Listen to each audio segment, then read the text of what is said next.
आज के दौर में चंदन की खेती हमारे किसान भाइयों के लिए मुनाफे का सौदा हो सकता है और ये उनके लिए मालामाल भी साबित हो सकती है।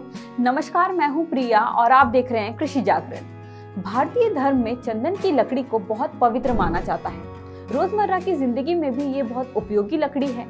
चंदन की लकड़ी के व्यावसायिक प्रयोग प्राचीन काल से ही होते हुए आ रहे हैं। इसका प्रयोग आयुर्वेद ही नहीं बल्कि मॉडर्न कॉस्मेटिक बनाने में भी किया जाता है। चंदन के पेड़ की खासियत ये है कि इसकी खेती सहूलियत के अनुसार की जा सकती है। आप चाहे तो पूरी जगह पर चंदन की लकड़ी लगा सकते हैं या फिर अन्य फसलों के साथ भी इसे लगाया जा सकता है।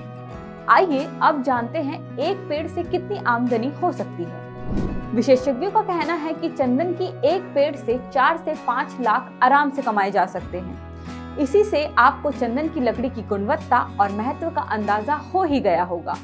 साथ ही ध्यान रहे कि चंदन की खरीद और बिक्री पर सरकार का पूर्ण नियंत्रण है।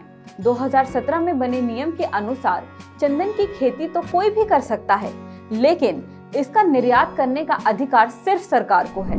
यानी हमारे किसान भाइयों को एक निश्चित और मुनाफे वाला भाव तो चंदन का मिलेगा ही। आइए अब जानते हैं कि चंदन की खेती में किन किन सावधानियों को रखने की जरूरत होती है। चंदन की खेती करते समय ये ध्यान रखें कि इसे ज्यादा पानी की आवश्यकता नहीं होती। जितना जरूरी हो उतना ही पानी इन पौधे में डालें, वरना ये खराब हो सकते हैं। चंदन के पौधे को यूं तो किसी भी महीने में लगाया जा सकता है, बस इसे लगाते समय ये ध्यान रखें कि उसकी उम्र कम से कम 2 साल हो। आपको बता दें कि चंदन की खेती के लिए उसके पौधे की कीमत कितनी होती है। चंदन का पौधा बेहद सस्ता मिलता है।